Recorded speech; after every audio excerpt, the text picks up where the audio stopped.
I'll drink my hot.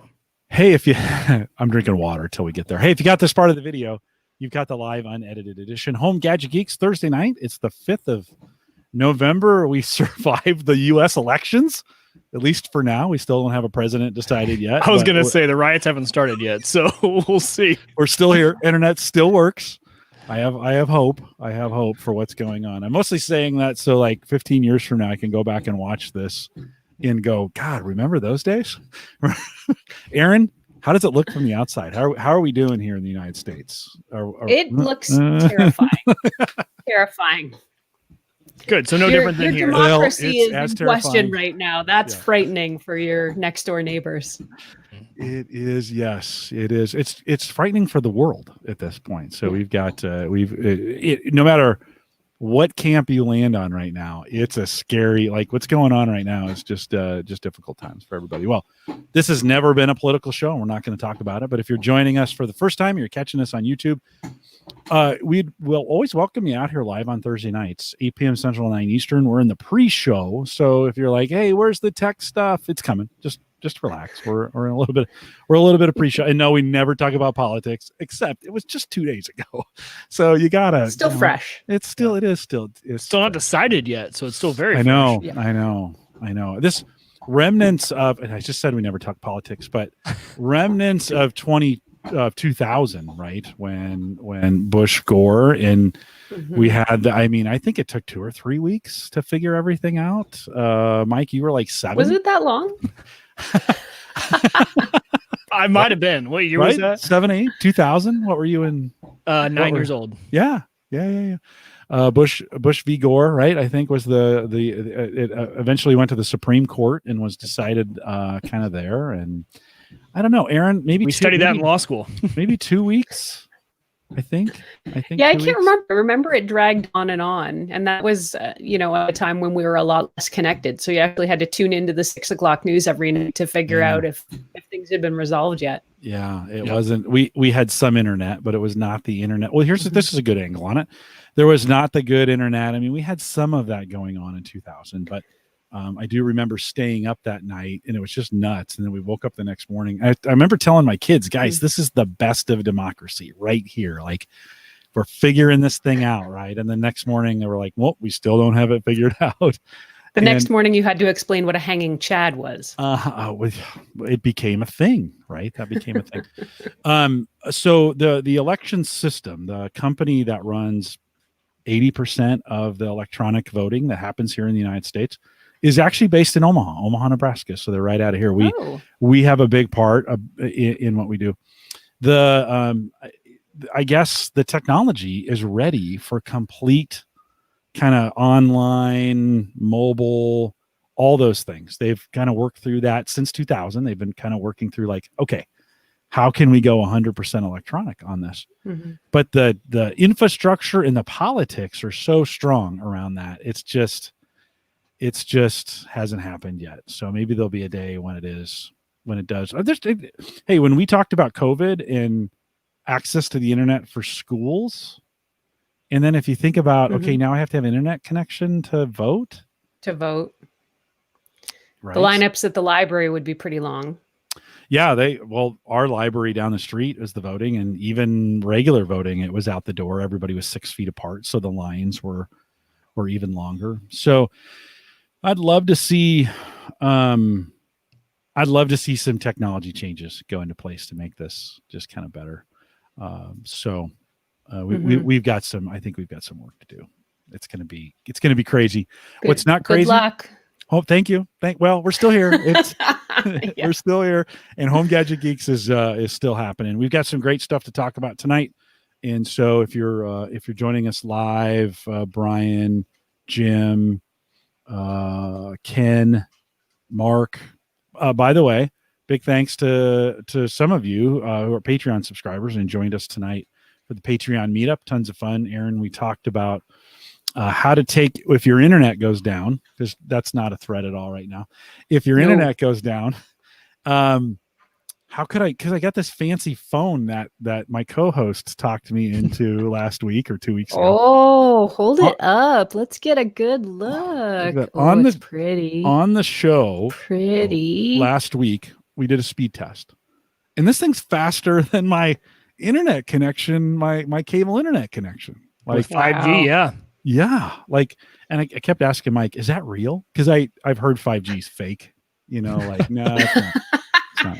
And it's causing COVID. Apparently, I've heard that as well. Oh, that's a good one. We'll talk about these later in the show, but do you have 5G availability on some of the? You've been doing some phone testing. Do you get 5G? You have 5G up there?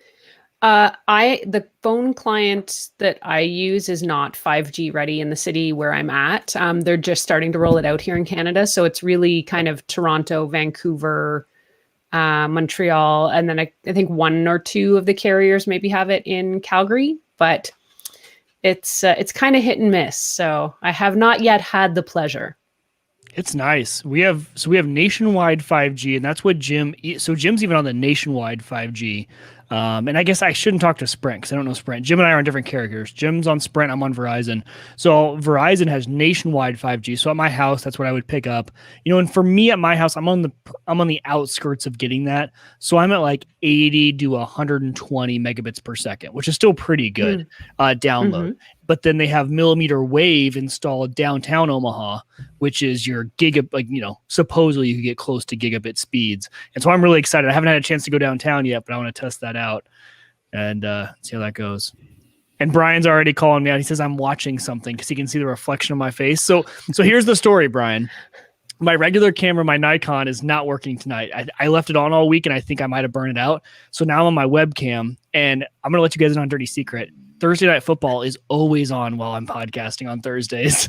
Jim might not even know. It's on one monitor, and now you guys can just see the reflection because I'm so zoomed out on the webcam that I had to use because the Nikon is not working. So I've been outed by my webcam that Thursday Night Football is always on while I podcast.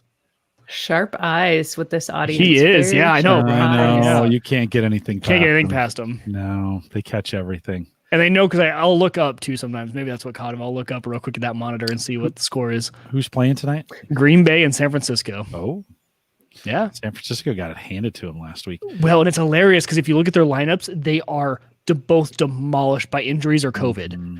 Yeah. Like you couldn't even pick a wide receiver if you wanted to because they were all COVID.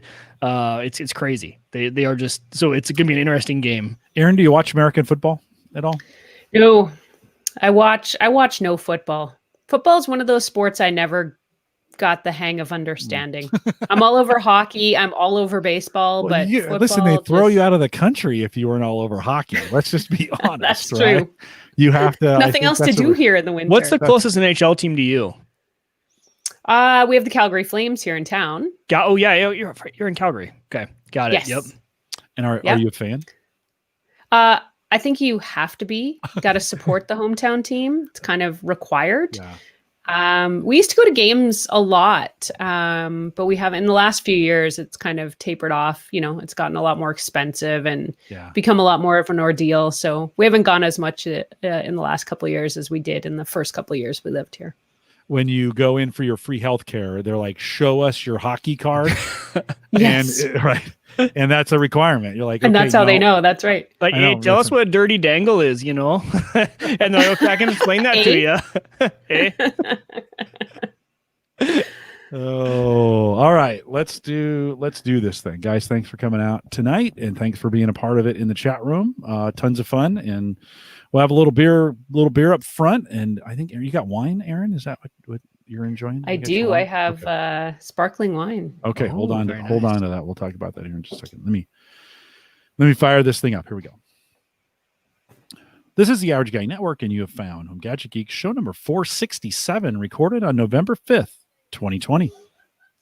Here on Home Gadget Geeks, we cover all the favorite tech gadgets that find their way into your home. News, reviews, product updates, and conversation. A lot of conversation tonight, all for the average tech guy.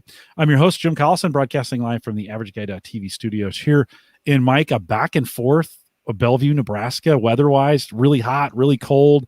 We're in that weird spot, right? We can't decide what we want to do. I'm trying to wash appropriate hunting attire because deer season is in November, Yeah. and I can't decide if I need the cold snow like we had 2 weeks ago. Do I need 70-degree that we had in the last week? What do I need? I don't know. It's been crazy. Beautiful. It's been 70 degrees. That's I worked outside on the patio the last 2 days. It's been gorgeous.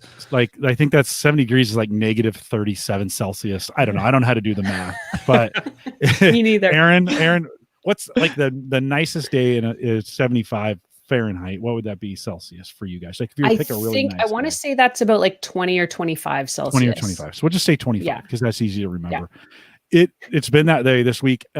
Things good for you guys, or do you already have like 8 feet of snow in your we had a beautiful September, and then like the first week of October we got about a foot of snow, and it went down to about -10 Celsius. So it was really cold. And then it jumped up to like 15 again, which would be like in the 50s or the 60s, I think. And everything melted. And now it's supposed to get cold and snow again this weekend. Okay. So well, you're really a week. You're like a week ahead of us. So I should just watch your weather, and then because it literally comes straight down from you guys. So if the winds are blowing in the right direction, and so of course, what's blowing in the right direction is the show notes. And so if you want to head out, this show in particular is going to have a lot of show notes, a lot of links to Aaron's blog. You know, Erin Lawrence is with us tonight. She's been on before. She holds the record now for the most times on Home Gadget Geeks. Erin, welcome. I do? I think you have to. I told that to Nathaniel Lindley a couple weeks ago just to make him feel nice, but I'm pretty sure that it's you. I'm pretty sure. Yay! I feel like I should have some kind of trophy or something. I need to send you something. Speech to the academy to thank you. I'd send you something, but I think it'd get COVID blocked. It might. I'm not sure that a t-shirt or a mug or something. And so Aaron's with us tonight. We're going to talk. We got a bunch of review stuff to talk about, a bunch of gadget stuff. We'll get to that here in just a second. Aaron, for you do a lot on the internet. Like you got a blog and you're writing. Who do you use for your domain register when you're thinking about when you have to buy a domain? Who do you use? Good question. I've been using hover.com. Because I think they at one point used to be Canadian. I'm not sure if they still are or were acquired. Okay. I think they used to be called Two Cows back in the day. Yeah, they did. So I used them. I was using Bluehost for a while, but we're actually switching hosting providers to... Oh, I'm not going to be able to remember it. We only just did it the other SiteGround. Oh, I didn't. I was going to say, don't advertise for them because we offer Maple Grove partners. No, you're fine. You're actually fine. But if you ever need a website, like if you ever do, it's almost like I paid you to say Hover because they're kind of supporting us at this point, right? So if you go to the averageguy.tv/hover, that's the affiliate link for that. Get $2 off your first domain, and I've been using Hover probably as long as you have, forever. And just like it's kind of no nonsense registry, a domain registry, right? It's just they don't try to trick you with a bunch of stuff. I'm not saying the other guys make it so easy. GoDaddy, so easy. Yeah, who make the checkout is awful. It's just a terrible experience. And so head out to the averageguy.tv/hover. Get $2 off your first domain, and then head over to Maple Grove Partners and get your website started. MapleGrovePartners.com, and of course that's Christian. And Jim, I don't know if the audience heard you reference that other people's checkout is awful. Hover's is great. You kind of cut out there for a second. So Hover is fantastic. Great, easy. Other people try to offer you all this extra stuff you just don't need. And Hover's just so easy. I think I should have checked. I think I host like 20 domains over at Hover. I think I only use one, but I just have them all still because, you can never let go of a domain once you have it. No. Although I have. If I think they'll even help you move stuff over. So give it a try, theaverageguy.tv/hover, and then pair it with MapleGrovePartners.com. Speaking of pairing, Mike, Joe sent us for this week. It's called Hunter. It's an Oktoberfest. I know it's November and we're 2 months late. It's like celebrating Thanksgiving in Canada. But it's called Hunter, and my hunting season is November. So I think of this as the great Hunter beer for all of November when I'm out there in the stand trying to grab myself a deer. Aaron, why can't we line up between Canada and the United States? Why can't we line up Thanksgiving? Why can't we get that on the same day? You guys do this in October, is that right? We do it in October. Yeah, it's always kind of second weekend, I think, of October. Yeah. I don't know. Like we could even meet in the middle. Although I guess know. Halloween is kind of stuck in the middle, does so get that in the might way. ruin things. But It does get in the way. What do you And you guys do Halloween on the same weekend, right? Last we do. weekend. Yeah. Okay. Yeah. October Why 31st. can't we do that for 31st. Thanksgiving? Like, why can't you just wait? We got Christmas okay. Easter's all know. worked out. Memorial Day and like Veterans Day and Remembrance Day tend to be also different between us, but Jim Shoemaker says hunting plus beer. What could possibly go wrong? He's probably right. Nice, Amber. True. Aaron, what are you It's a drinking tonight? celebration after the hunt, not during. I have a bubbly. I thought it was rather celebratory because I knew I was getting to podcast with you guys. So I picked up a little bubbly so I could have something festive. Nice. Well, we'll check in at the end of the show on some flavor stuff. So cheers. Cheers, dog. Cheers to everyone. Yeah. Mm. Our nice Alabama beer. Sorry, Arkansas. Yeah, Joe, thanks for sending He's going to those jump on me cheers. for saying Alabama. I meant Arkansas. Yeah, you can't. You'll never be forgiven for that one, Mike. Mm. If you want to send us your beers to drink on the show, and we'll gladly do that, send me an email, jim@theaverageguy.tv, and we'd love to do that. Okay. I know I'm 7 minutes in and we haven't talked about tech. We kind of did. Aaron, you have been on a tear. Like, I'm not sure what's gotten into you, but if you go to techgadgetscanada.com, I mean, is your doorbell ringing like every day with stuff? I am now officially on a first name basis with the UPS guy, the FedEx guy, and the Purolator guy. Yeah. He knows the name. They all know the names of my dogs. You know, I greet them by their first name. It's the bell rings every day, if not a couple of times a day, especially what's Purolator? Oh, you don't have Purolator in the States? It's another shipping company. Got it. Okay. No, yeah, we don't have that one. There's other ones? Oh, interesting. Yeah, no, we just have FedEx, UPS, and USPS. That's a typical American thing to say. Well, I had to ask because I was like, "Does that sound like a water delivery company, like Pure Water?" That's what I thought it was. Maybe like you're because we have like the Culligan man, right? The Culligan man will come and give you water, right? I thought that was maybe your local Culligan man. Oh, that's so funny! It never occurred to me that Purolator was a Canadian company. Yeah. Aaron? What do you think has led to the pickup in your reviews? I mean, did you just catch a seam of something, or like why all of a sudden you told me in pre-show, you were doing a couple a month, and now it seems like you're doing that many a week? I guess it's probably a couple things. I mean, I try to say yes whenever I can. If somebody offers me the opportunity to review something, I kind of look at that as a privilege. So I like to take advantage of it if I can. And I think the other thing is that, when I started out, I was sort of begging people to borrow their products for, just a few days to try it out. And, now I'm a little more fortunate. I've got a bit of a bigger audience, and I think some people are seeing that. And I think the offers are coming a little more frequently now than maybe they did 3 or 4 years ago. Yeah, well, I think it speaks to the quality of your reviews. That's one of the things I've always appreciated. Love watching them on YouTube. You just do a fabulous job. Not gimmicky in your reviews. They're really just a solid covering of it, going through it, what it is. You don't try to cover it exhaustively at every angle. The reviews are 7 to 8 minutes. Usually I can get through them pretty quick. So good. Congratulations on working through that. Thanks. I think sometimes you got to prime the pump, right? I think so. Buy it yourself. I have often tried to be the review guy. I just hate doing reviews. It's like, well, then that's not a good idea for you. No, I'm not a big fan. This is what I love to do. So let's do some of this. You have, you've had both Pixel and you've had the Samsung Galaxy S20. Are we already up to 20? Is that how that? The Note 20, yes. Note 20. Absolutely. So let's talk about the 20 first, and let's just talk about kind of your phone experience.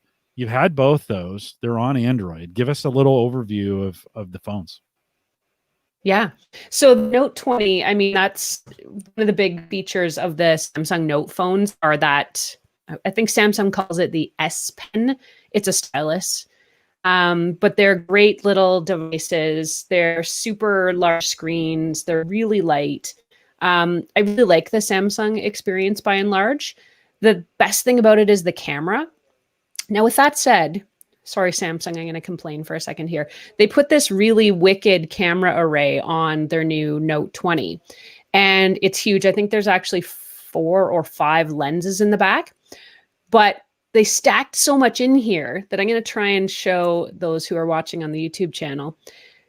The camera array actually protrudes out by probably 4 or 5 millimeters out of the back of the phone. So, I mean, you can't sit it flat, you know, I guess you could get a case that wraps around it, but it's kind of clunky. I mean, I love what the camera does. I don't like how it feels. I don't like the configuration. I don't know. I appreciate what they're trying to do, making the cameras better, but the form factor leaves a little to be desired, in my opinion. I was just going to ask that. Without a case, that would almost make it level, right? Because a case could have a cutout that kind of made it level. I would be worried I would scratch that area if I was laying it on the ground. I mean, is it, when you set it on a table, is that hitting first? It seems like it would. Yeah. Oh, absolutely. Yep. And it won't, like I said, it won't lay flat because it's kind of laying up on this one corner. So, right.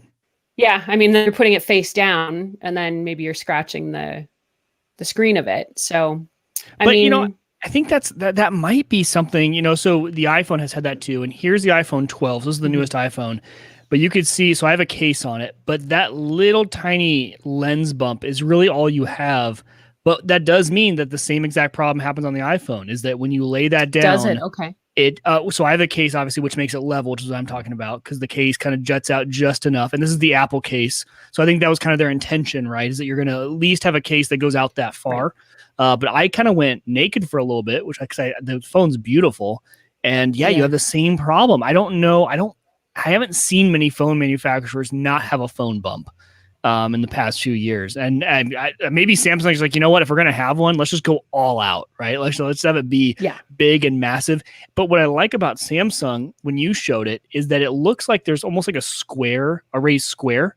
So it's not directly maybe resting on those camera lenses. Whereas on the iPhone, if I were to lay this out, there's no other bump. There's no other, yes, exactly. So maybe you're hitting a little bit of the support around it, and you're not actually resting the frame, right on the bezel, lens. Yeah. Whereas the iPhone, if I set this down, it's resting right on those lenses. There's no other bezel to the camera bump. So that might actually help. I don't know. I guess if you're going to do it, maybe do it big. I don't know. Yeah. Or the only other way probably to get around it would be to make your smartphone thicker or fatter. Right. And I don't know, like, would that really be a problem for some people if the phone were 3 or 4 meters thicker? I've had that question too. Like, I don't know why it's a race to be so thin. Like, is that what we're asking for? Yeah. I don't know. I don't know if the common user is asking for it to be super light and thin. Maybe we are, but I wouldn't mind a little bit thicker, having better battery life. I mean, we're all, maybe because the young generation, these are the phones they know. But for those of us who grew up with, you know, flip phones and the brick phones that our parents had, car phones, bag phones, we're like, you know what? Give us a little bit thicker. It could be sturdier and have a little bit more battery life and no camera bump. I wouldn't be opposed to that either. And I think a lot of people wouldn't. If my phone could last 2 days, 3 days, I would have it be double as thick. That's fine for me. Agree. Aaron, okay, so we immediately go to the cameras for this, right? I mean, that's the very first. It's usually the only part they're upgrading nowadays. Yeah, I was gonna say, are we down to? Is that pretty much on Android, and maybe even on the iPhone? Are we pretty much just down to cameras at this point, or are there other features on that Note that are attractive to you? Well, I like the Note in particular has a feature that I really like, which is called Screen Off Memo. So when the screen is off, when you pop out the S Pen, you can write on I think the phone is dead here, or I would actually demo it for you, but you can basically pop the pen out and you can write notes on the screen and it'll save them for you. So, I mean, that's super handy for me. I'm always carrying a notebook around or some Post-it notes and a pen or a pencil. So for me, that ability to just take out a pen and quickly jot notes, I really like. And the fact that it will save them for you into the phone so you can refer to them later is huge. You know, that's, as far as I'm aware, that's the only phone that does that. Somebody might be able to correct me, and please do in the chat window if you know of another one, or if you guys do. But I really like that feature. And then, I mean, you know, what else do we use our phones for? They're for phone calls, for emails. that kind of stuff to me is almost standard. You can quibble about the different email clients. You can talk about, if WhatsApp is better than the native text app or the Apple Messages app. But by and large, they all do essentially the same stuff. That's been the interesting part to me, is that really on a software side, Apple used to always be criticized for not allowing a lot of third-party add-ins and things like that. And, all that has almost pretty much become level playing field. And now, like you talked about, we're talking about, little features here and there, right? The pen being a big part, which I'm kind of surprised Apple maybe hasn't, their Apple Pencil has been like the thing they love to talk about. I'm surprised they haven't done an Apple Pencil Mini and had it as an attachment, especially with MagSafe this year on the Apple iPhone. I thought, okay, you could have a little holster back there for an Apple Pencil Mini. But that's really cool. I think you're now just playing on cameras, you're playing on the ecosystem and other little kind of cool little features that kind of keep people in on that phone. Mm-hmm. Aaron, there's the shot of there we writing. Go. Yep, writing. Thanks, on. Jim. Oh, okay. So I didn't understand that. The screen actually looks like it stays off.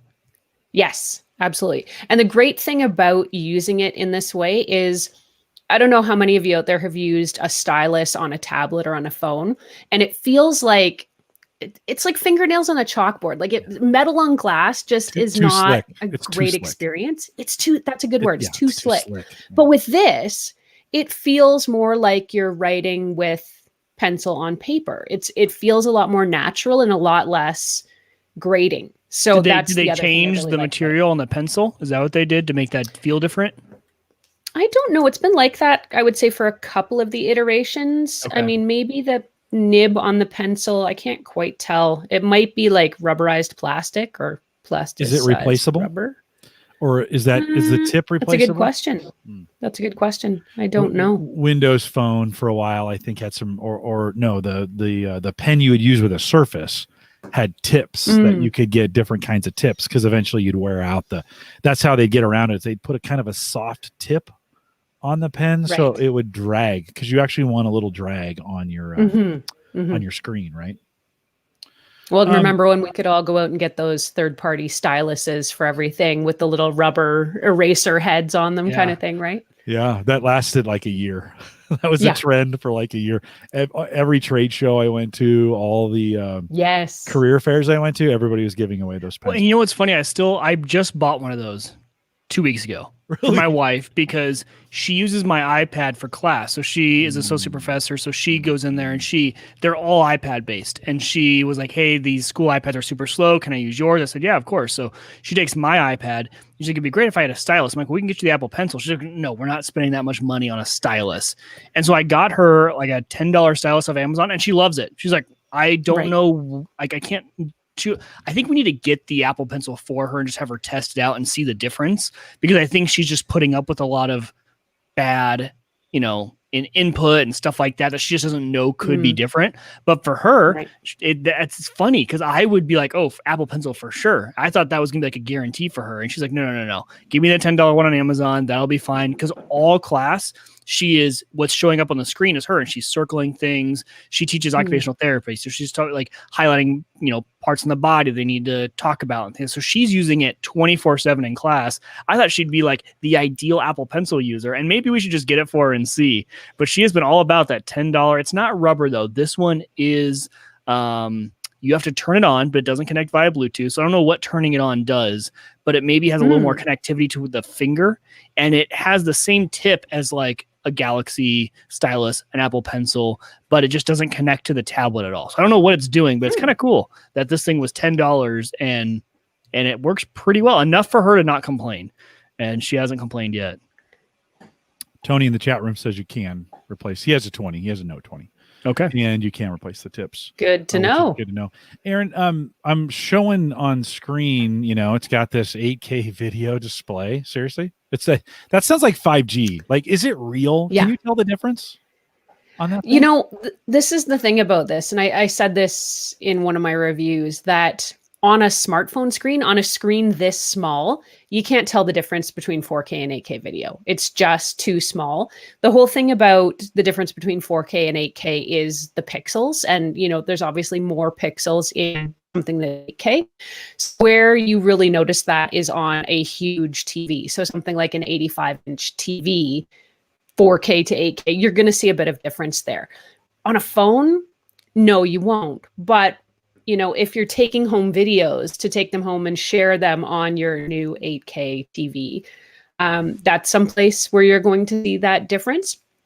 I haven't embraced 8K video. I haven't even embraced 4K video for most of my reviews yet. Yeah. And that's mainly because just the storage for those larger video files just kills me. So I'm going to have to move to it at some point. I'm going to need like a whole different storage system and have to figure that out. But 8K is great, but I don't know that it's super practical for a lot of people right now.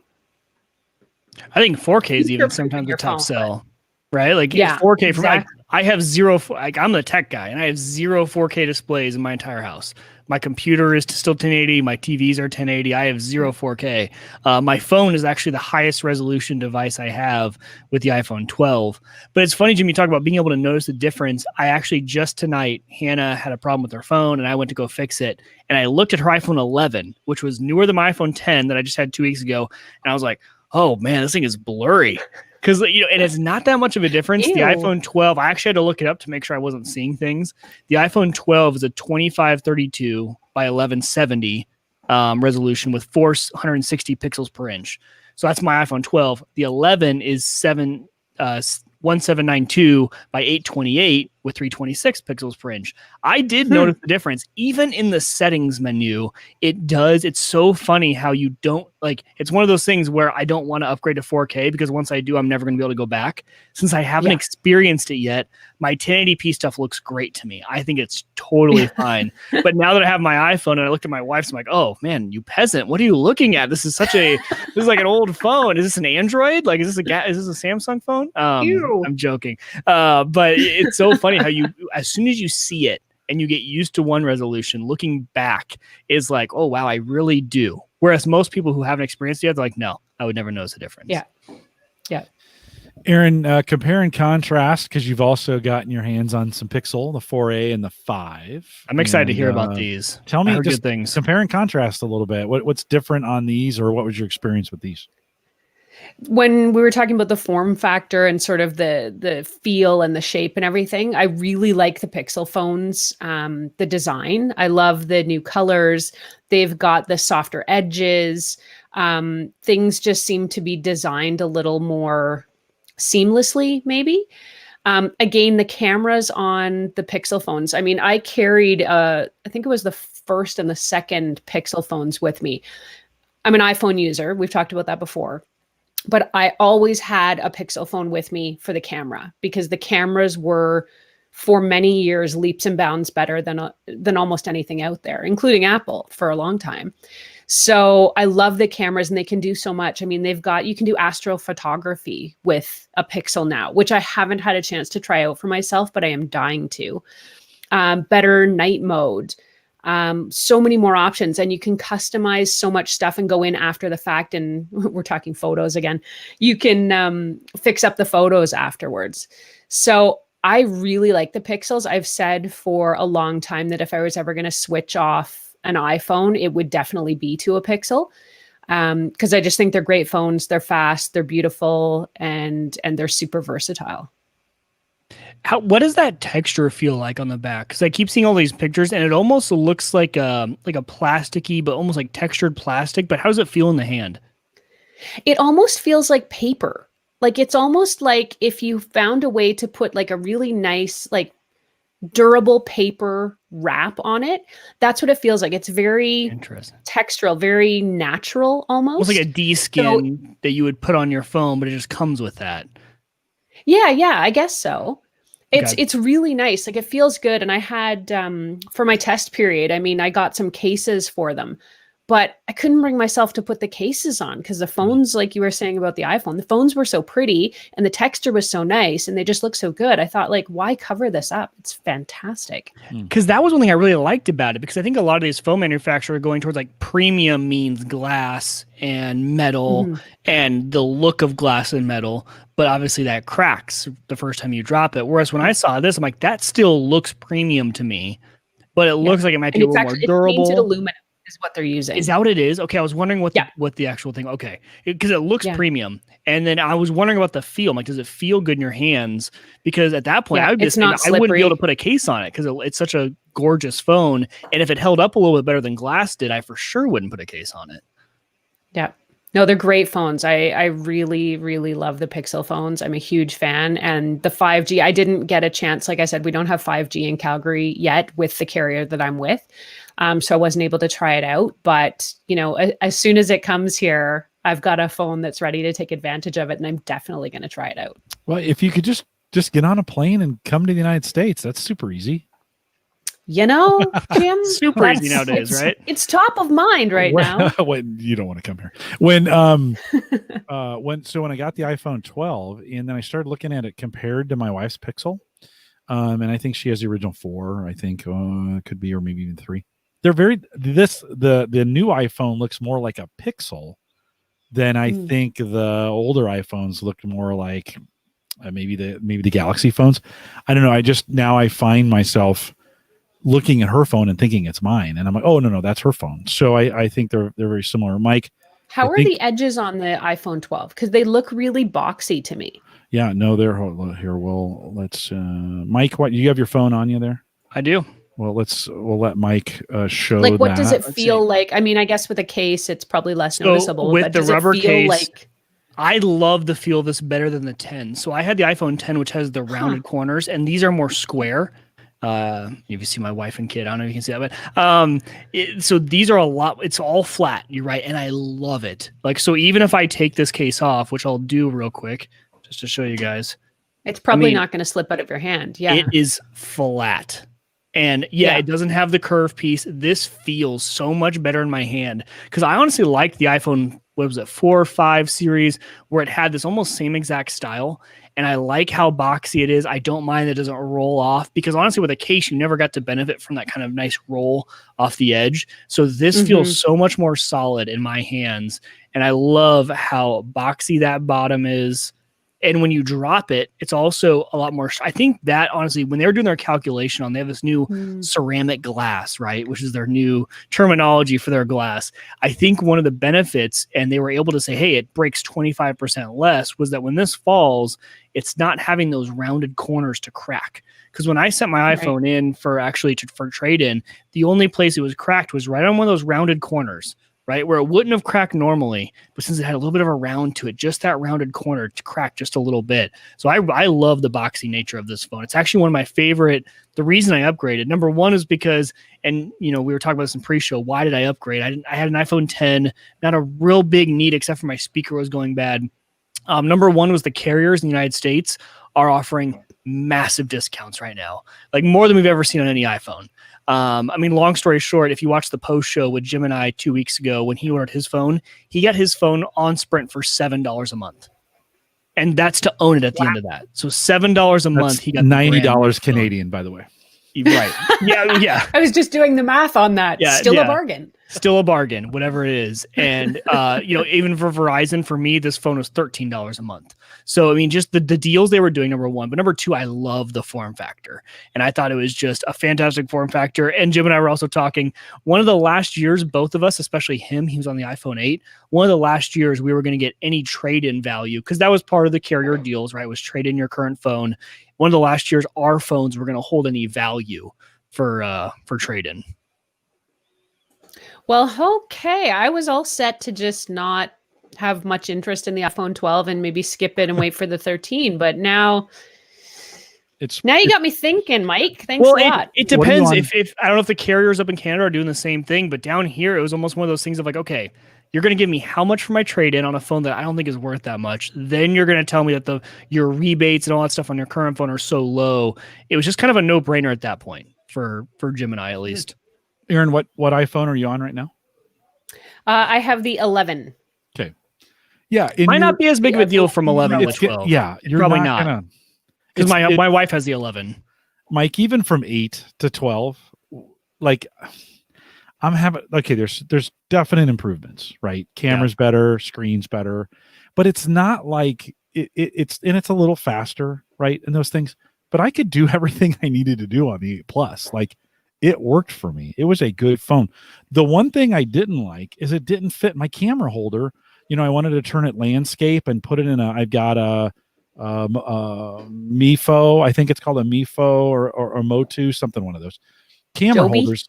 It screws into the to a tripod, and then you can you can take pictures with it. Anyways, it didn't fit. The iPhone 8 Plus wouldn't fit in it. It was just a little too small. The holder was. Now I'm back. It works again. So, it's like, oh, this is kind of cool because these are skinnier than the 8 Plus, right? But Aaron, going from an 11 to 12, like, I think it only makes sense if it makes financial sense. Like, that's the only reason. Like, if you were going to get a really good deal and it was going to cost you almost nothing, then you make the jump. But otherwise, I mean, are there things, do you think, currently on that your 11 can't do that a 12 could? By the sounds of it, no. But I mean, like, having that maybe nicer screen, it's nice, would be cool. It is nice. I'm really curious about the form factor and the edges and stuff. I really didn't think I'd like that, but now I'm starting to rethink it. Yeah, it's there might only be one way to resolve this for sure, and that might be for me to just get them both and figure it out. Go by the store, put your mask on, go by the store, see if you can, if they even let you. They probably don't even let you touch them anymore, do they? Yeah, I wonder. I haven't been to an Apple store in so long. Wow.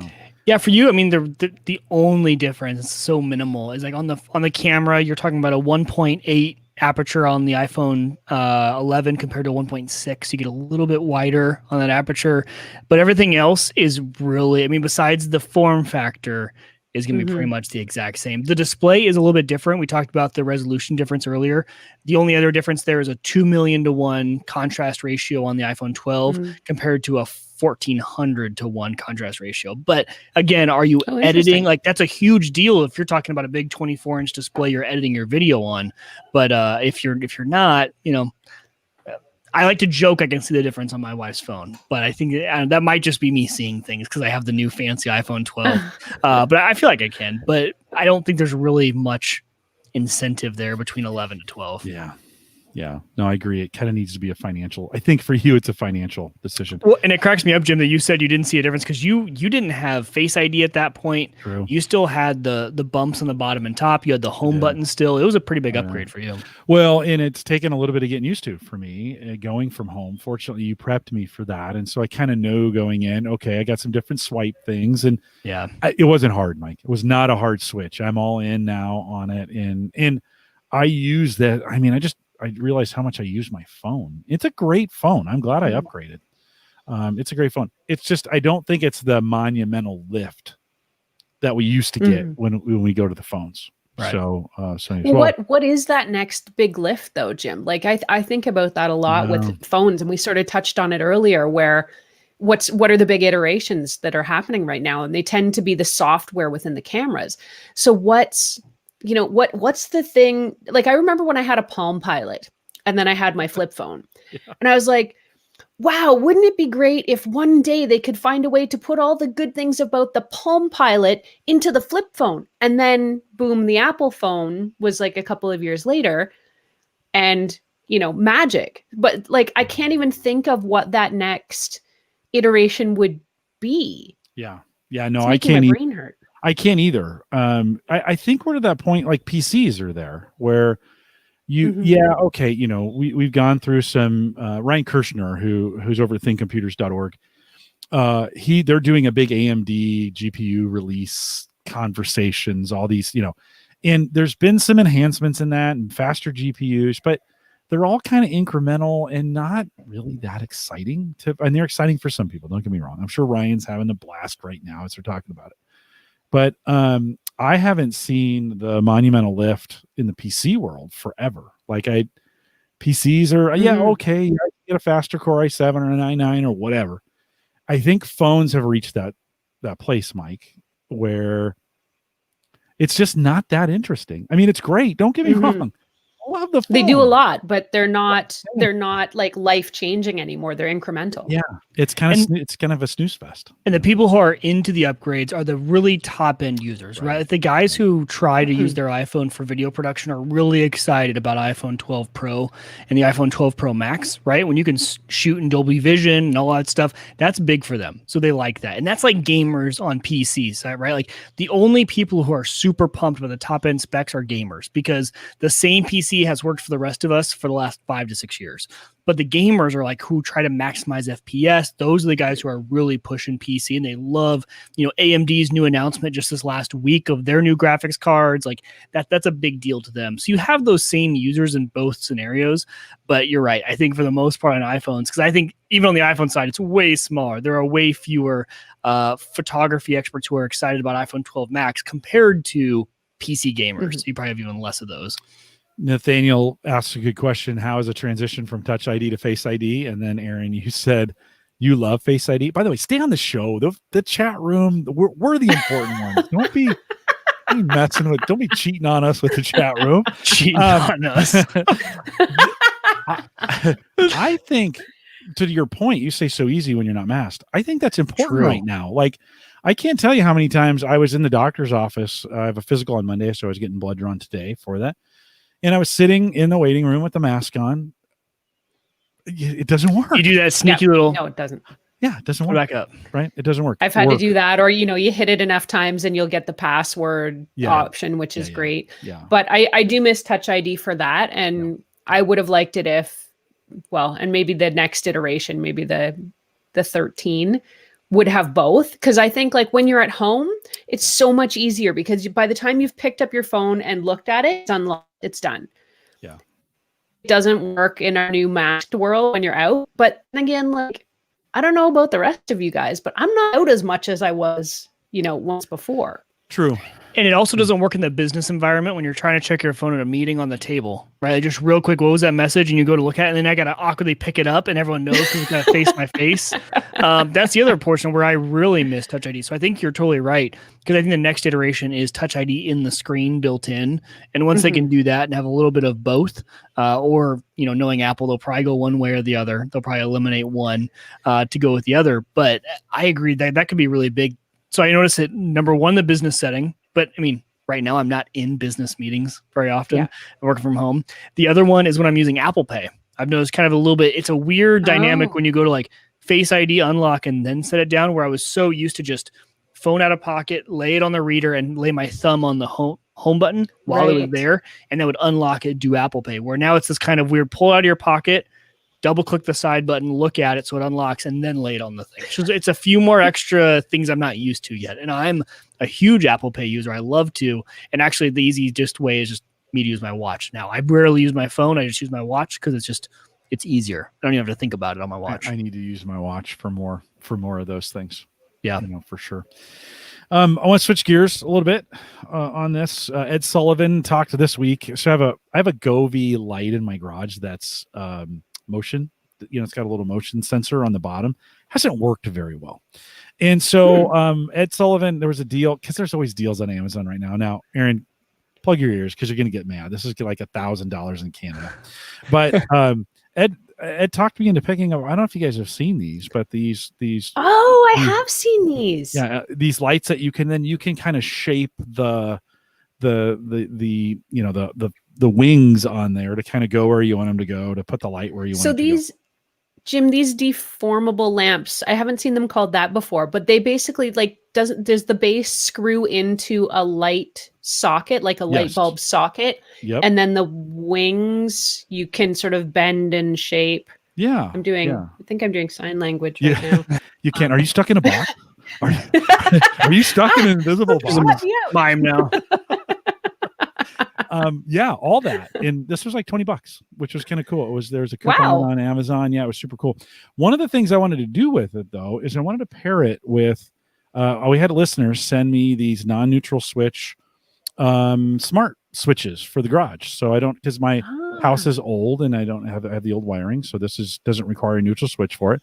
I've been wanting to put these in the garage, and then I can put it on the A-Lady, right? I can then start saying, and then I thought, oh, wait a minute. I don't have Echo in the garage. Aaron, you spent some time looking at some of the new Echo devices. Like, okay, what you looked at, obviously designed for the home, but let me ask you this question. Would you put an Echo in your garage? 100%.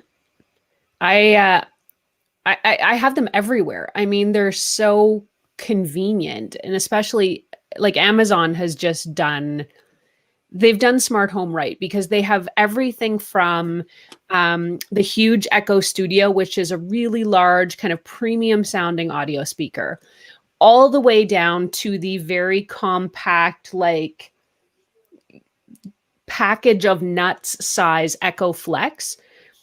The Flex is like meant to be this just sort of a lady connected device, not for you to listen to music or podcasts or things on, because the speaker quality is not good. But, you know, in your garage, Jim, that would be perfect, because all you need to do is be able to walk out and ask your friend to turn the lights on, and she's just going to respond. So it's perfect for a space like that. And also where you don't want cords and cables hanging, because the Flex will just plug right directly into an AC socket. So you don't have to worry about the wires trailing or finding a place to put the Echo device. The new ones are fantastic. I love the design. There's not really a lot new. We're kind of going to circle back to that conversation we just had about smartphones. Not a ton of new things with this. They've done some improvements with the new 4th generation Echo and Echo Dot. The speakers are a little better sounding, and I did notice they're a little better sounding. I like them.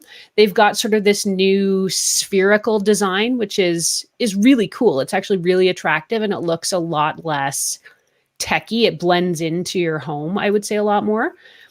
But in terms of, again, you know, massive iterations and things that it'll do that nothing else will do, no, we're not there yet. Didn't we just have this conversation with the phones?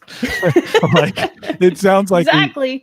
Would you this new one with the clock? Does it have the temperature sensor in it? And would it that does, be yeah. So maybe handy for your garage? Well, this is okay. Here, I'll give you my spiel about the temperature sensor. So the temperature sensor, you can ask the lady what the temperature is in your house or garage or whatever. What the temperature sensor is meant to do is work with something called routines that are temperature specific. So you can say, you know, when the temperature in, you know, or on the dot with clock reaches a certain threshold, you can set up the following actions. But the actions are not helpful. So I was like, oh, this is going to be perfect. So if I'm traveling and I want to make sure that, like, because I've had this happen where my furnace kicked off, the batteries in the thermostat died and it kicked the furnace off. So the temperature, you know, is basically just hovering above freezing. I thought, this is perfect. I'll set this up so that the Echo will email me when the temperature gets below a certain threshold. You can't do that. You can have, some of the actions are that you can have the lady, I like calling her the lady now. Yes. You can have her talk to you via the speaker, which is not going to help if you're not home. And I mean, if you are home, you're going to know it's freaking cold. You can set up a couple of other things, like she can read you the newscast if the temperature goes below a certain threshold. And I'm like, these are not helpful. There are some IFTTT connections which do allow you to customize some of those actions a little bit more. I haven't had time to explore all of those yet. So knowing IFTTT, which is, gosh, how do you explain IFTTT? It essentially lets you customize any internet interaction. It's if this, then that. So you can set up any type of technology. If my phone rings, turn on the bathroom light, for example. And there's all kinds of what they call recipes, I think, or applets now, where you can create all these actions out of all these things that don't ordinarily work together. So I'm sure IFTTT has something to fix this, but I haven't found it yet. So yeah, back to the new 4th generation Echo devices. I think they look great. I think they sound a little bit better. If you've already got one, if you've got a 3rd gen, probably don't need to upgrade. If you're still sitting on an original Echo Dot, go for it. Well, okay, so my ears really perked up when you said they have a temperature sensor. Now, does this integrate with Ecobee? because Ecobee thermostats have Alexa built in, which is the thermostat I have, and their sensors are so expensive and so ugly that if I could replace, and I already have Alexas in every single room, actually more than I only have 3 Ecobee sensors, and I have Alexa dots all over the house. I mean, I have way too many to count. Now that would be a huge, I would instantly go buy 5 of those to replace, I think I have 5 dots around the house, not counting my big echoes. So I would instantly go out and buy 5 of those today if those integrated with Ecobee. And I'm wondering if it's not today, I'm wondering if that's a future play for them to say, hey, yeah, by the way, these are also temperature sensors for Ecobee. That is a good question. And I have yet to ever get my hands on an Ecobee. Okay. I did get the brand new Nest learning thermostat 4th generation, which I'm looking forward to trying out. Yeah. So I don't know. I would love to try an Ecobee. I've heard good things about them. I've also heard kind of mixed reviews. So I'd be interested to get hands on with it. Okay. I am like the biggest fan of Ecobee there is. I think it's been to get my wife on board with something like that is very hard, and she loves it too. And its learning has gotten a lot better. And yeah, but my biggest complaint is that the sensors are so expensive. Then you have to find a place to either put this little white thing around that does nothing else besides read the temperature and humidity. That's all it does. Right. But the fact that you have a thermostat that pulls from the right rooms on the time of day, right? At night, we don't care about the living room, and we don't care about the basement. We only care about these 2 rooms. So make sure the average of these 2 is a sleepable temperature. So that's what we love about Ecobee. And so if those fit in, and I'm guessing that I would assume that's where they're going with that, right? With the temperature sensor in there, they're already built into Ecobee. They might own Ecobee. I'm not sure if they own them or they're just deeply integrated, because I can talk to my Ecobee itself is an Alexa device. So if I'm in my hallway, I can ask Alexa, and it's its own speaker and microphone. Don't use the name or sorry, A lady. My bad, A lady. Mine doesn't go off. I could tell you because you'll see a ring right where my thumb is. There's a dot right there. People are so pissed at us right now. I know. I'm sorry. I apologize. I catch flack for that on YouTube all the time because I forget. I just start talking, and it's like, well, that's what the name is. Do you think they have smarts for the commercials? I've been wondering. I think they do. I think they do. Must, right? Because I have that blasting, and then they always do commercials, and none of my devices ever activate.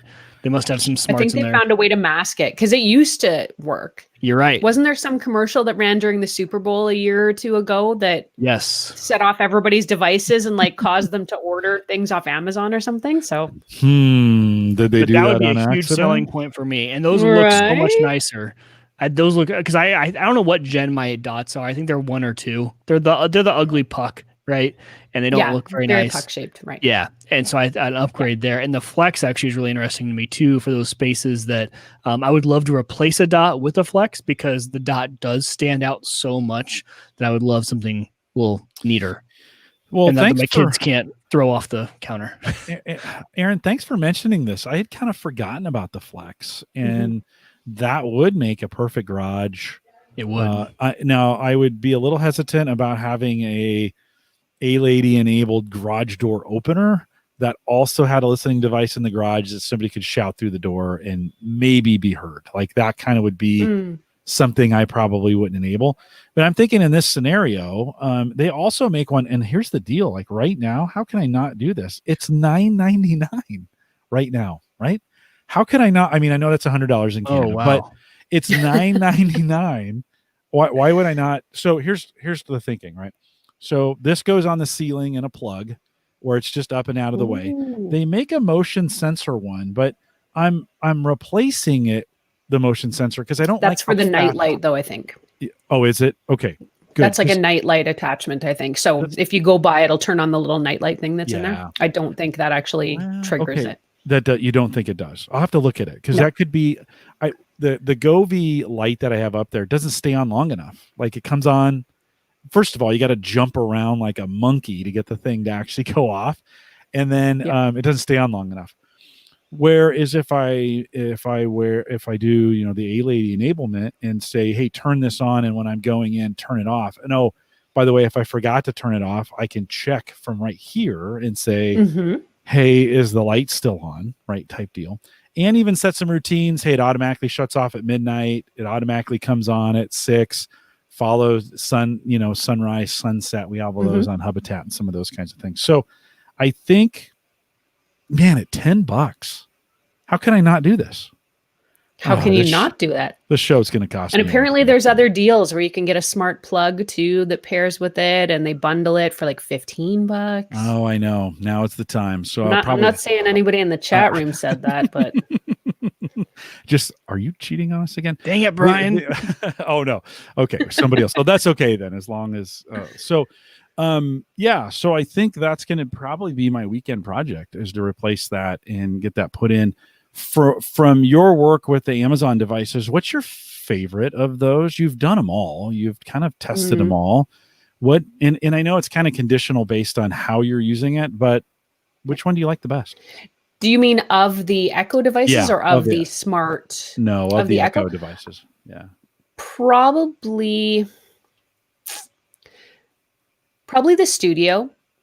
I've got it set up like in my living room, kind of as a really nice, high quality listening speaker that is also very smart. So, and I mean, the sound quality is outstanding.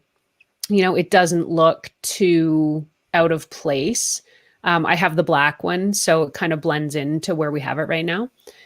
And I love the speaker quality. Now, with that said, I think the new 4th generation Echoes are pretty nice. Like the sphere shape and the design is really attractive. I really do like the design a lot. My biggest complaint about that design is I kind of nudged it accidentally the other day, and it did like kind of tip and roll over, and I had to like catch it and snag it.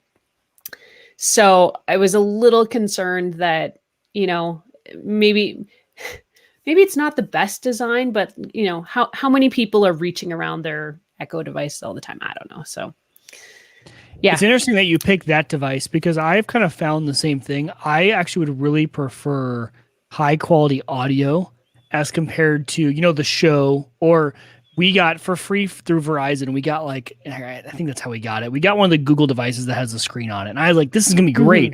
We're going to put it in the kitchen. We're going to be like, hey, watch a YouTube video on how to cook something. And what it is, honestly, is the best picture frame ever, because it just scrolls through our Google Photos, which actually is great. A little overpriced for what it does, because I can get one of those for cheaper.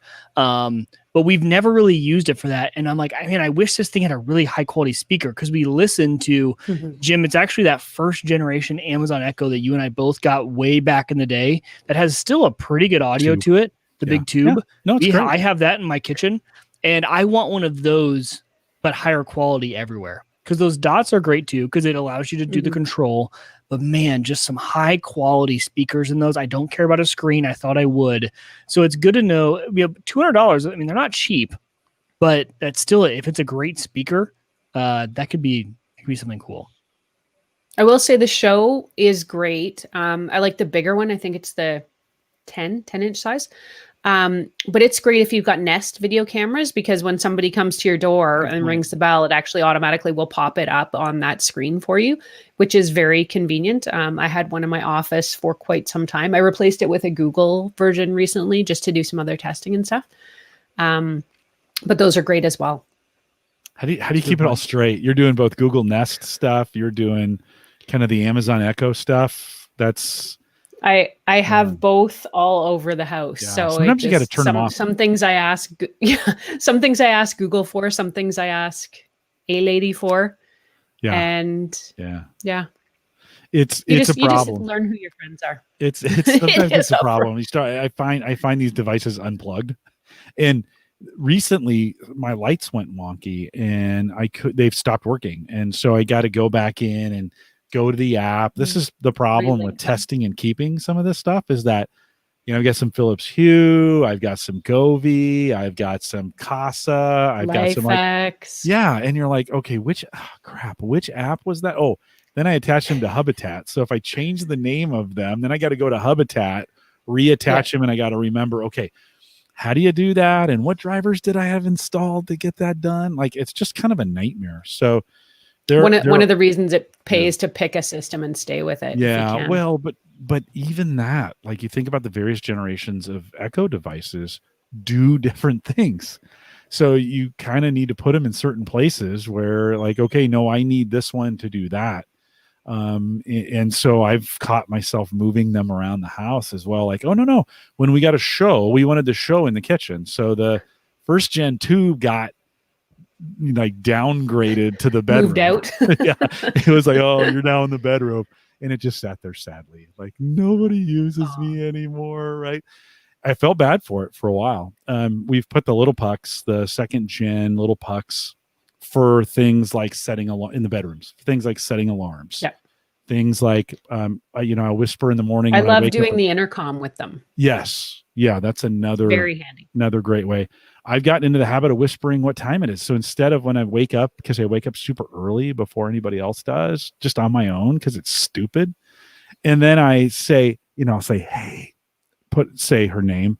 What time is it? And she'll whisper, which is super considerate.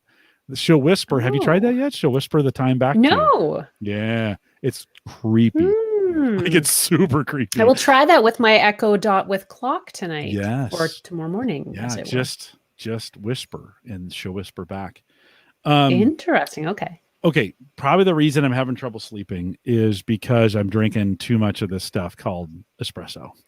And I know like I make a latte for myself first thing in the morning, and then I drink 3 grande size of my own brewed coffee that I'm making during the day. I grind the beans, I perk it. It's super great coffee. But you got to look at this Philips 3200 Latte Go automatic espresso. I'm jealous. Tell me how good it was. Just say it was great. It was great. Cole's Notes version, it was really great. And Cole's Notes might only be a Canadian thing too, Mike. If they are, I'm sorry. Tim Hortons or Cliff something? Notes? Yeah. Cliff Notes. Exactly. We do have Cliff Notes, yes.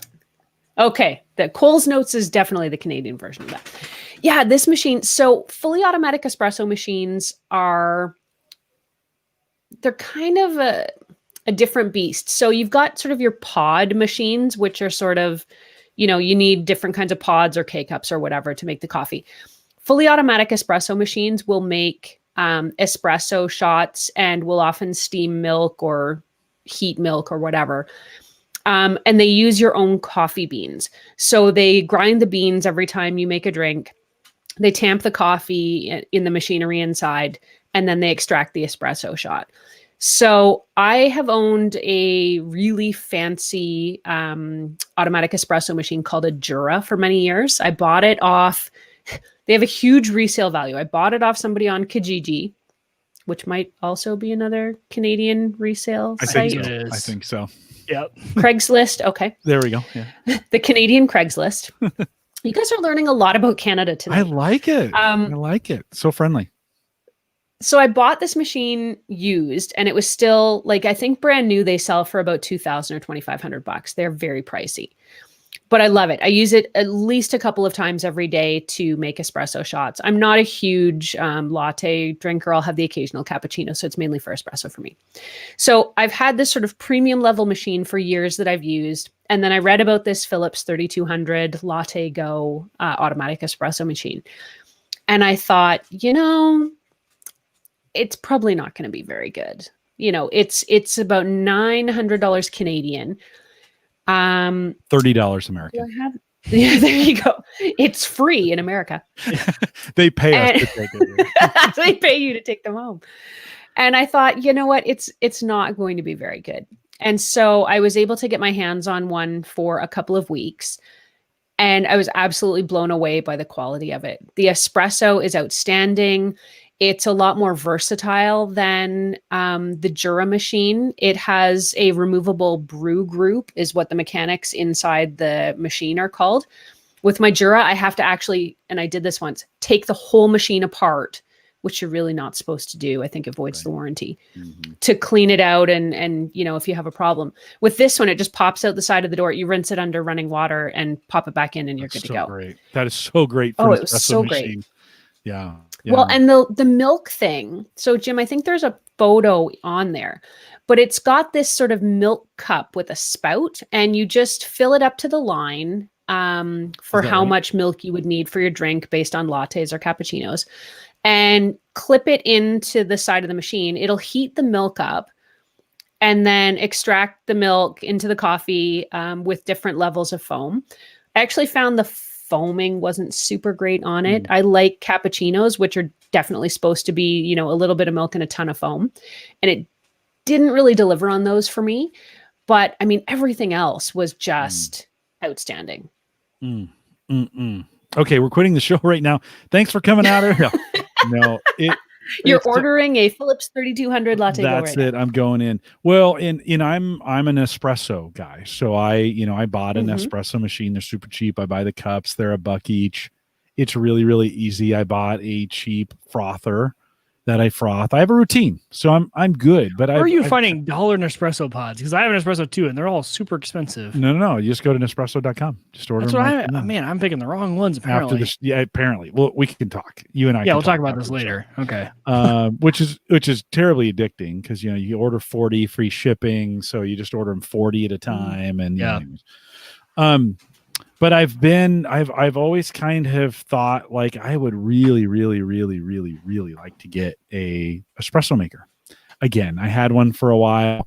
At the price point here, now this is probably 2 or 3 times as much as I paid for my last one, but it's probably half or a third of what you pay for the really expensive ones, right? I mean, those are probably $2 or $3 grand. Well, this is 900 Canadian, so we're probably at the 750 US probably for something like this. So, yeah. We can look that up a little bit later. But the best thing is that you can use your own coffee. I was just going to say that's going to save you a ton of money right there. Just to be able to put in any beans you want. And because it looked like from the top, you just dump in any beans and it does the grinding and everything for you. That's going to save you a bunch of money. Yeah, and you can adjust that. That's all fully adjustable. So if you want the finer grind to get sort of the darker, more caffeinated, richer, I'm not quite sure, espresso, you can do that. The when I was out at Christian's place 3 weeks ago now, when I was out in DC, they actually have one that's a drip, but it will grind it for you. So it's got a hopper. It grinds it just the way you can set the strength, what you like, what kind of grind, what kind of beans they are. You set all that up, then set a timer. And in the morning, it'll just automatically grind it, stop it. And I'm not a big drip fan for coffee. I just never thought drip did very well. I'm a perk guy. I've got perk machines that I think make the best coffee in the world. And they're not terribly expensive. In fact, my mom's 50-year-old stovetop percolator still makes the best coffee in the world. It's unbelievable how good it is. But when I saw this, I thought this is super cool. Maybe I need to take a look again, and because I just kind of miss those. I make my own fake lattes using Nespresso. But, pretty cool. You had to give it back. How sad was it the day that it left? It was really sad. Yeah. I'm still considering the Jura that I have is actually substantially bigger than that machine, than the Philips machine. So I'm considering kind of downsizing in size anyway, just to make a bit more room on the counter.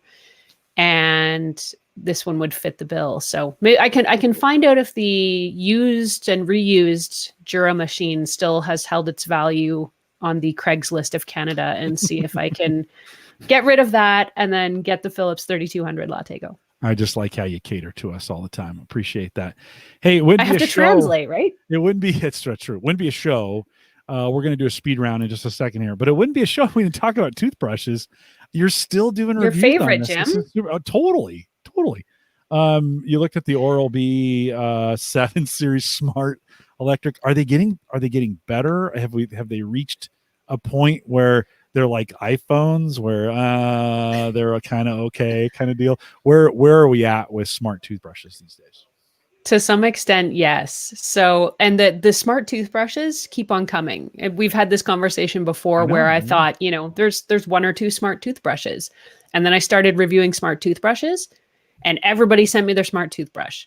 So I've probably reviewed more smart toothbrushes than most people in history. But with that said, the technology, I would say in the last couple of years, it doesn't seem like it's advanced a ton. One of the key innovations is on the screen for those who can see it right now, but it's got a digital display. So like a pictographic display, I guess. So it'll show you the different cleaning modes. It'll show you the battery life on this little screen. I mean, there are those who might say, do I really need a digital screen on my toothbrush handle? And the answer is no. But, you know, it's handy and convenient. It's got this magnetic charging base, which keeps it charged up. One of the really cool features is it's got this light ring sort of around the collar or the neck of the toothbrush. And you can set it to be whatever color you want. But if you're brushing too hard, it turns red. And if you're brushing just right, it kind of stays the color that it should be. So I brush hard. My dentist is constantly giving me crap for that. So I actually found that was really helpful with this toothbrush. And then there's some app connectivity. So this brush knows, once you connect it with the app, it actually knows which part of your mouth you're brushing. So it tracks you and follows to make sure that you're getting a thorough clean all the way around, which is kind of disturbing, but also helpful. The only thing is I didn't. I need it bad. Well, but here's the thing. This is the thing. I liked a lot of things about it. I hate the brush heads. I hate the brush heads on the Oral-B IO. I'm sorry, Oral-B. I do.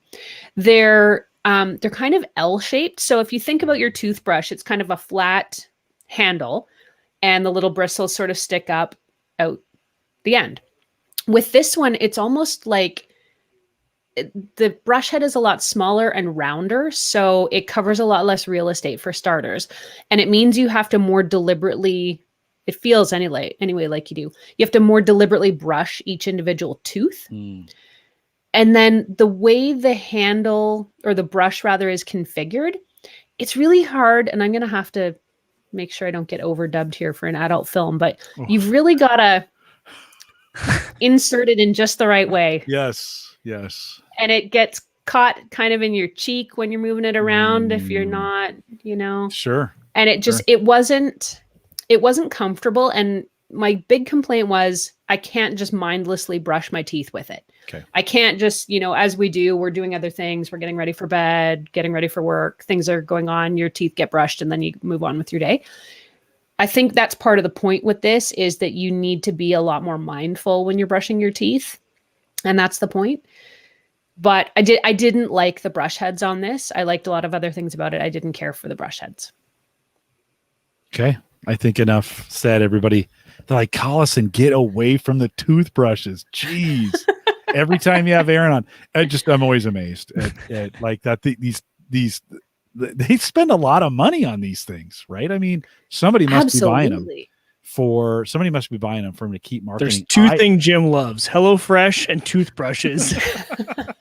Yeah, you can subscribe to toothbrushes now too, right? Like the burst brushes will just, they keep it coming every month. You get new brush heads, or every 3 months, I guess it probably is. But well, it is. They must be selling. Aaron, as we kind of wrap this before we get to our kind of talk about the beers, the Oktoberfest beers that we did, is you come up on Black Friday. You've kind of done a Black Friday a post, so to speak, and kind of quickly, as you look at some of the things you've put out there, what are you most excited about, or what do you kind of lean towards? When we talked about some of this already, but what do you like out there for Black Friday? I'm really loving the Philips Smart Sleep Connected Sleep Wake Light, which is it gives you a simulated sunrise to wake up to and a simulated sunset if you need some help falling asleep. It's a really cool alarm clock. The newest version of this one since the last time I tried this product. The last time you had to program it on the device, and it was a very complicated sequence of buttons and this weird tapping sequence to get it to work. The new version is so much better. There's an app that works on your smartphone. You take care of everything on the phone. It's all instant. It carries through. Love it. Love waking up with that simulated light and the sound of birds in the forest waking me up. It's so gentle. So that's a definite. I think you got to brush your teeth, and it's a terrible. It ruins the whole thing. And then you have the espresso, and it's wonderful days in my house right now. Oh, it's so fun. So I think that's a really great gift, especially if you've got someone who has trouble waking up or is a bit of an insomniac. I think it's a really a great product. I've been trying out some skincare gadgets. I tried out something called a microcurrent facial device, which is the Foreo Bear device. A microcurrent facial device delivers tiny electric shocks, gentlemen, into your face while you rub it around on your skin. And it's kind of designed to tighten your pores, to give you, I guess, a more youthful appearance. So I used that for a few weeks and really felt like I got some cool results with it. So I've been continuing to use that. Gosh, technology's never been cheaper and it's never been better. I mean, there was definitely a couple year period of time where I think I was testing out gadgets and I was having to constantly call companies out for poor setup sequences, things that just didn't work, features that were supposed to be part of it that just didn't function properly. And anymore, I mean, gadgets are great nowadays. I mean, pretty much everything works as it should. Any problem you have in your house, there's a way to solve it with technology. So, and everything continues to get cheaper and go on sale with things like Black Friday and the holidays. So there's never been a better time to techify your life. Yeah, unless you're buying an iPhone. Let's just be really, really clear. Those are not getting cheaper. They are not getting cheaper. Right. A lot of the smartphones are still very expensive, with the exception of those Pixel phones. Before we wrap it, let me do a little PSA. Gentlemen, do not buy these for your significant other at Christmas time. This isn't the kind of tech. Mike, don't do this. Don't do this. Aaron, so what I'm showing are vacuum, Dyson V11 cordless stick vacuums that you got to review. Aaron, the picture I'm showing, okay, it looks pretty like, oh, okay, that's kind of manageable. And then I see it in the picture with you. That thing's gigantic. Right? It is massive. Dyson has two versions of the V11. There is the V11 Absolute, which is kind of a smaller and more compact version. And then they came out several months, maybe a year later, with the outsize. And the difference is meant to be that I think they're trying to get at people that want to get rid of their full-size vacuums, but sort of need something to still bridge the gap between, the small compact size. So the V11 outsize has a much bigger bin. It's got a much bigger cleaning head. It comes with 2 batteries, so you get twice the battery power instead of the 1 battery. So it's designed, they say, for, North American homes that have a lot more carpet.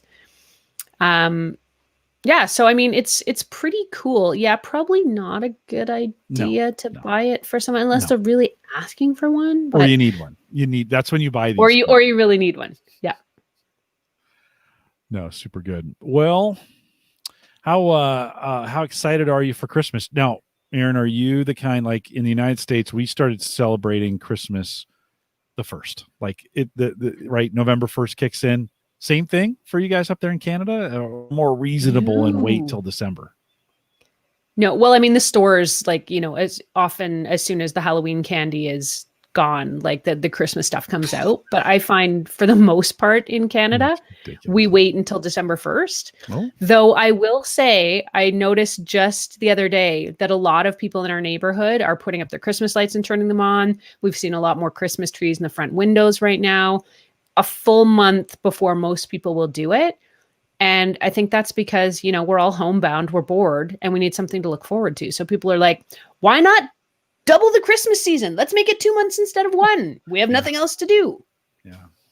Oh, Mike, we can't hear you. Hold on.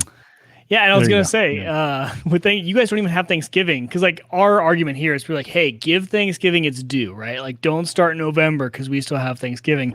You guys might as well start celebrating right after Halloween there. Absolutely. Yeah. And we're probably going to do it this year. There you go. My daughter sent a calendar and it had all of November except the 4 days of Thanksgiving. Those were circled in a box. And then from November 1st to December 31st, it was all Christmas.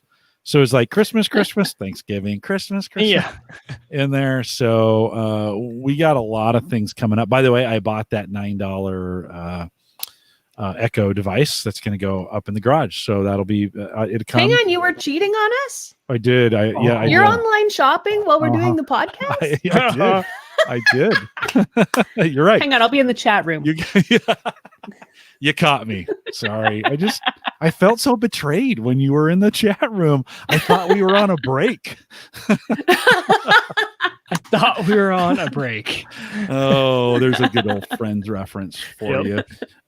Mike, we got the chance to drink the Lost 40 Hunter. That's what we've been doing during the show. It's an Oktoberfest. What do you think? It was really good. That was really good. That was actually wasn't it? Yeah. And I don't know if I would call it an Oktoberfest. Would you? Like that to me tasted almost more like, and I don't even know the way to describe it. Just a really good beer, I guess is the way I would describe it. But I wouldn't call it too Oktoberfesty. Maybe a little bit. Maybe that's what I liked about it. Because Oktoberfest I'm a fan of generally, but not like, oh, it's my favorite time of season. You guys all know, and we've talked about it. Tajoski actually told me already, Shiner Holiday Cheer is my favorite beer. And that's what I usually drink. And so, no, this was really good, though. Yeah. Well, that Shiner Holiday Cheer is kind of almost peachy, like fruity, really smooth. A little bit apricot, right? Yeah. I kind of found this to be like usually Oktoberfests taste like medicine sometimes to me, or they taste like metal. And you're like, Sam Adams, not that great. At least Oktoberfest. I'm the same way. This was actually just really smooth and delicious. I mean, that's what I mean. I wouldn't call it an Oktoberfest. This is my 5th or 6th Oktoberfest for the year. And up until this point, I was kind of like, maybe I'm not going to drink Oktoberfest anymore because I just couldn't find a really good one. Leinenkugel's maybe would be the closest that I found. But even that's a little bitier. This had some really smooth, but this would be a good sit out on the patio around a fire on a cold fall night, right? So, Joe, thanks for sending those to you. Again, that's a Lost 40 Hunter. Is what I think it's called the Hunter, and actually a really good pair. They say bratwurst on the label, and it would be delicious with a bratwurst. Aaron, how was your sparkling wine? It was quite tasty. Thank you. It's tasting like another.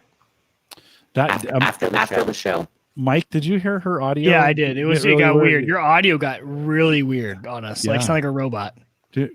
Say something again for me. Still. Oh yeah. Am I a robot? You're a robot.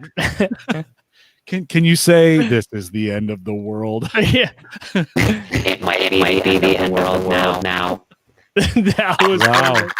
That's crazy. Do me a favor. Let me close the show. Can you drop and come back in for me, and we'll bring you back in. That should fix the audio for us.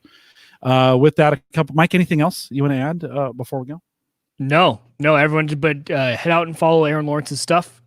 Jim, you have the links of that in the show notes. Yeah, the links will be in the show notes, but if you want to go out to Tech Gadgets with an S, Tech Gadgets Canada, everything we talked about, you should be following Aaron on by now. Come on, guys. If you're not. Yeah, no. You want to be following her on YouTube for sure, because she does so many great reviews out there as well. So we'll see if we can get her back in. A couple reminders before we go. Mike, we did the Patreon meetup tonight, and that went pretty well. Sorry, I forgot I didn't remind you. And that's my fault. I was busy anyway, so it would have been tough for me to make it tonight. We'll do it again in January, but appreciate those folks that came out for that. Aaron, let's get a quick sound check from you. Are you back? Hello, do I still sound like a robot? There you go. You're back. I like the robot sound though. I'm not. Can we make that a ringtone, a downloadable ringtone? Then we should have had. I never got to hear it. Ringtones. I know. Yeah. Well, you can go back and listen to the recording, and I may take that where you said you're going to take over the world. I might soundbite that. Take that out. Make it a soundbite. Please do. Send it to you. And it can be your husband's ringtone. There we go. He's already got the Darth Vader march for my ringtone. Okay, so it'd be fitting. Perfect. How's the van? Speaking of that, how's the van life going? Are you guys getting out? Did you get out quite a bit this summer? Probably not, right? With COVID, not a ton. I mean, we didn't have a ton of opportunity with the pandemic and stuff. But our new van is, I'd say it's about 80% done. We were waiting for a bunch of parts. I mean, it was a terrible year to get any kind of parts or electronics or mechanical stuff. So we were delayed pretty hugely through the spring and part of the summer.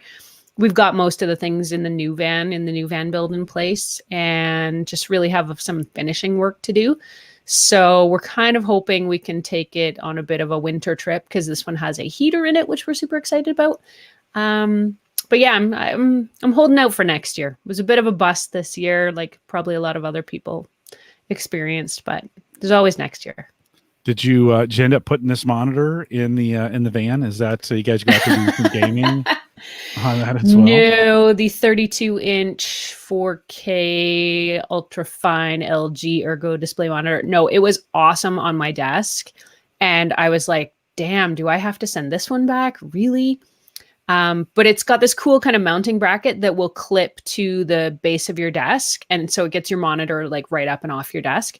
And with the widescreen and the 4K, I mean, for video editing and all the content production that I do, it was a dream. But it is pricey. I think it's around. Did I look this up for you guys? It's around $600 or $700. So Oh, that's not too bad for a monitor. Although monitors and TVs have gotten cheap, you've done.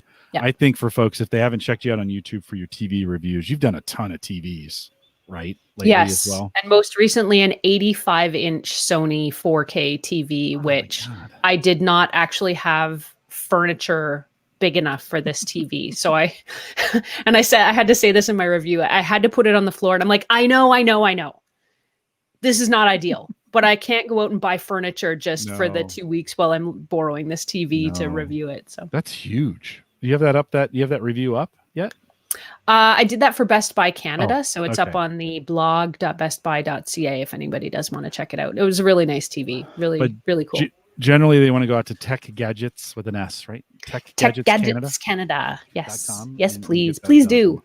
Aaron, hang around for a little bit of post show. With that, I'll remind folks we have a meetup, MEAT meetup coming this weekend. Let me get back into this mode here. I'm not why I'm showing you the show notes. We got a meetup coming in, and of course it starts 8 on Saturday, 8 a.m. Central. So if you want to join us, there's still spaces to be able to get that done.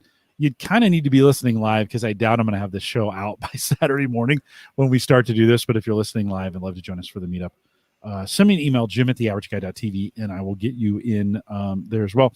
A reminder that theaverageguy.tv, powered by Maple Grove Partners, gets secure, reliable, high-speed hosting from people that you know and trust. And of course, you know that's Christian. He's doing some fabulous work. If you need any hosting, plans start as little as $10. Aaron, that's a secret too, by the way. He'd love to help everything that you're doing. So when it's convenient, whatever, let us know. We can take care of you there as well. But you can, if you're not using Hover, you can go out to theaverageguy.tv/Hover, get $2 off your first domain, and then get some of the best service in the world. So I have been using them for the last, I think, 10 or 12 years. It's been a long time, and you can too. theaverageguy.tv/Hover. And then Andrew Morris is coming back for the 10-year anniversary. Mike, you don't even know that name because he was on the show originally back when we started 10 years ago. So the December 3rd show, Thursday, December 3rd, 10-year anniversary of Home Gadget Geeks. Andrew's coming back. Christian's coming back. Working on John Zadler to come back. Uyghur will be here. I'll be here. We'll all reminisce about 10 years of Home Gadget Geeks, or Home Tech is what I originally called it when we first did it. Yeah, but celebrate that December 3rd. So we're excited to do that. We would love for you to join us live, even if you never do it. Yeah, cheers. Let's cheers to that. Let's do a cheers. I knew I had the bubbly out for something. Yeah, there we go. Right on. Well done. Right on. And we'd love to have you come out and join that live show. I don't ask for you. I mean, I tell you when it is, but I don't ask that often. Join us live Thursday, December 3rd, 8 p.m. Central. Head TV/live. We'd love to have you out in the chat room. We got one of the best chat rooms in the world. So, which apparently Aaron found out about tonight. Jeez, we were on a break. We are live every Thursday, 8 p.m. Central, 9 Eastern, out here at theaverageguy.tv live. If you're listening live, we'll do a little bit of a post show. With that, we'll say goodbye, everybody. Aaron, thank you. I know we didn't get to everything on the list, but I think we all right. Covered a good chunk of it. That was a ton of fun. Thanks for coming out and being a thank you as always for inviting me. I really love doing it. So it's always fun to hang out with you guys and talk. Great to have you. Hey, before I let you go, do you have any you got anything that you're going to be reviewing coming up that we should be watching for? What have I got? I've got the new Nest thermostat. I have those smart hair tools, which Mike needs to tell his wife about. I do. Mm-hmm. She uses a straightener all the time. Yeah. They're I tried it just That's what that is, right? Is it the same thing? Yes, very good. Yes. See, I'm learning. Well done. Well I'm done. learning. 5 years in, I've got it. So far, like, I mean, I used it just this morning and I was like, wow, this is cool. So yeah, so I've got that coming up. And then I'm gonna have a lot more. I'm just trying to remember what's in my queue here. There's gonna be a lot of reviews over the next month because everybody's sending stuff ahead of the holidays and Black Friday. So Right. Yeah. It's coming up. It's coming up fast. Like, Yeah. and I always feel like we're already here. It feels like all of November is Black Friday now. You know? Yes, definitely. I know. And Amazon is aggressive this year. I Yeah. mean, some of the deals and on their We've all own got more stuff- disposable income. well, sort of. I mean, sometimes it's hard to forget. I mean, it's hard to remember. We're in the middle of a pandemic and it's Yeah. pretty serious, you know. And I'm buying stuff for the garage so that I can open the door, normally hit the Right. button, but now I can say, it's like, oh my God, come on. Come on. But it's just too much fun to do That's it. But- true. No, I think a lot of people that have otherwise had, money they've spent on going out or going to the club or, True. traveling, True. they're not spending that true. money. True. I know a lot of people have been hit hard and aren't working and stuff, but Did it affect you in any way? Has this, besides not being able to go out and go camping as much as you used to in the van, Yeah. has it affected you at all? I'm doing Everything a good? lot more work from home. Okay. So, and that's fine by me. I have Good. I rebuilt my office in the spring. So I've got a nice, comfortable space where I can focus on work and, You doing any TV um, work? On your TV? not a ton. Most of the TV stuff is online now, so Okay. they're not. It feels like they're not doing as much. I also haven't been as aggressively pursuing that kind of stuff, but Yeah. I've had too much going on with the YouTube channel and the blog and stuff Mhm. anyway. So Have you seen subscribers go up for your stuff? yeah, I'll hit 40,000 probably in the next week or so Nice. here, and then the march to 50 begins. And Yeah. no, it's really good, and people are so nice and so gracious. That's great. I've heard horror stories, and you get the occasional troll, Oh, but And you you can't any women in the space doing anything. It's just a Yeah. disaster. It's just. but my audience, I'm very fortunate that Good. my audience is really great and respectful and engaged and interested, and I so appreciate them. So Good. just the bigger that community grows, the more it warms my heart. Good. Well, and hopefully, like our community, they're a little self-regulating too. So they'll kind of Mhm. take care. They'll kind of take care of the trolls. Like, hey, Yeah. this Yes. really isn't the place. That's actually true. Yeah. Yeah. This isn't the place for that. Stop. Yeah. You know, Go stop somewhere doing else. that. We had a huge milestone with one of my podcasts at work. We hit 1 million total downloads last weekend. Wow. So yeah. So that was pretty. What great. was the Like, topic? So it's called Theme Thursday. It's around the Clifton Strengths tool that Gallup sells. And 7 years ago, we started the show called Theme Thursday. We just talk about the individual. We have these 34 identifiable talent themes that are things like words like learner or activator or arranger. These words that kind of help you with your knowing what you're best at, right?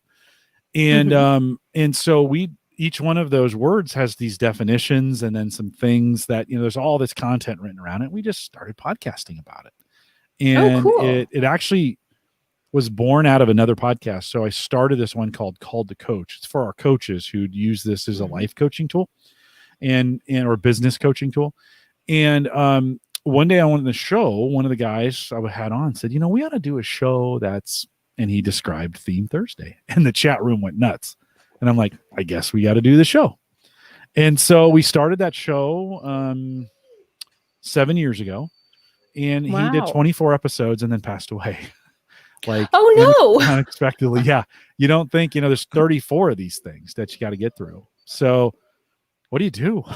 So I asked his boss, like, hey, could I get a few people to help me finish this thing? Like, we started it. We should probably finish.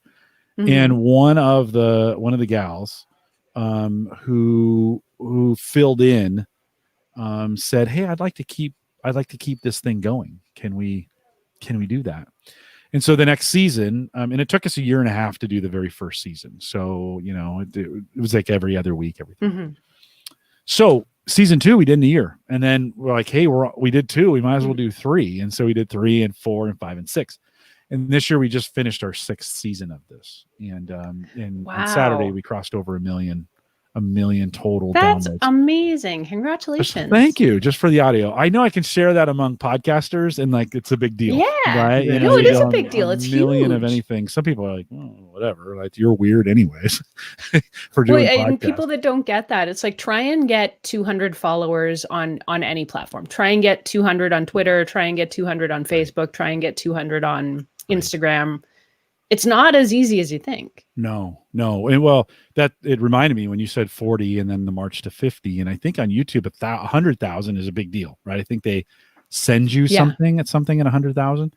Oh, do they? I think they do. Another trophy? Yes, another. You can now. I'll have to. Well, maybe I should.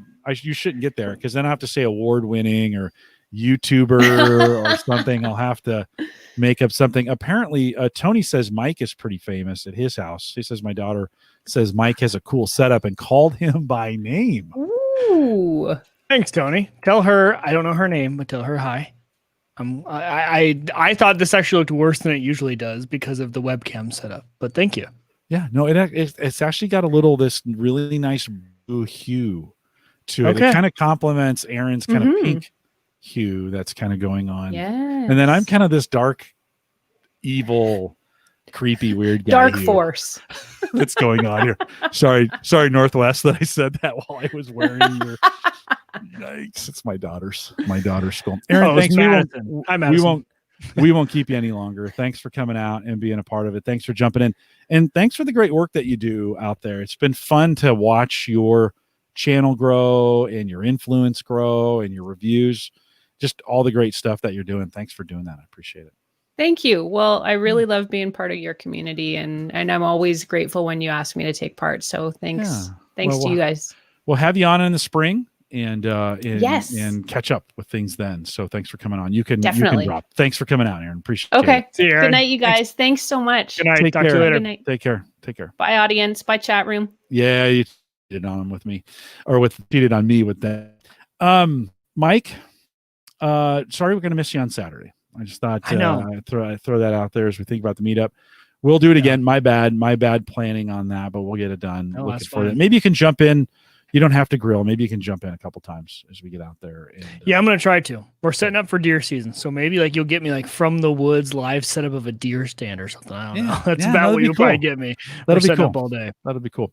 Chat room, thanks for coming out tonight. You guys did a great job. I appreciate it. We'll see you back. Are we on next week? Yeah, I think I don't think we skip. Thanksgiving's coming up. I think Chris Nessie is here next week. And then Sammy's episode is coming up the Friday after Thanksgiving. So she'll be home this weekend. So looking forward to seeing you guys. If we're going to see you on Saturday, we'll see you at 8 a.m. Saturday morning Central Time. And you guys take care. We'll see you next week.